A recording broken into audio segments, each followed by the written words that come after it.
இந்திய பயனாளர்களுக்கு D2M சேவைகளை வழங்குவது குறித்து இந்திய தொலைத்தொடர்புத்துறை பரிசீலித்து வருகிறது. அது என்ன D2M சேவை, அதனால் என்ன பயன்? ஒரு சிறிய தொகுப்பு. செயற்கைக்கோளிலிருந்து நேரடியாக தொலைக்காட்சி பயனாளர்களுக்கு வழங்கும் சேவையை DTH என்று அழைக்கின்றனர். அதுபோலவே மொபைல் சேவை நிறுவனங்கள் இன்டர்நெட் வசதி இல்லாமல் நேரடியாக பயனாளர்களுக்கு வீடியோ சேவை வழங்கும் தொழில்நுட்பம் குறித்து பரிசீலித்து வருகின்றன.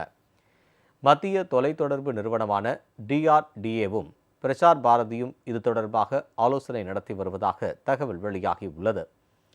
இந்த சேவை நடைமுறைப்படுத்தப்படும் பட்சத்தில் மொபைலில் FM ரேடியோவை போன்று ஒரு சில தொலைக்காட்சிகளை நேரடியாக காணலாம். முதலில் அரசின் செய்திகளை மக்களுக்கு எடுத்துச் செல்வதற்கும் செய்திகள் நேரடி ஒளிபரப்புகளுக்கும் பயன்படும். இவ்வகை சேவையை பெறும் பொழுது வீடியோ பஃபரிங் இருக்காது என்றும் தொழில்நுட்ப வல்லுநர்கள் தெரிவிக்கின்றனர். சிறப்பு அம்சமாக இணைய டேட்டா செலவு இன்றி இச்சேவைகளை பெற முடியும்.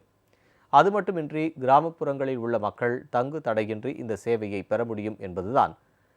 அதே சமயம் தொலைத்தொடர்பு நிறுவனங்களுக்கும் இந்த சேவை பயனுள்ளதாக இருக்கிறது.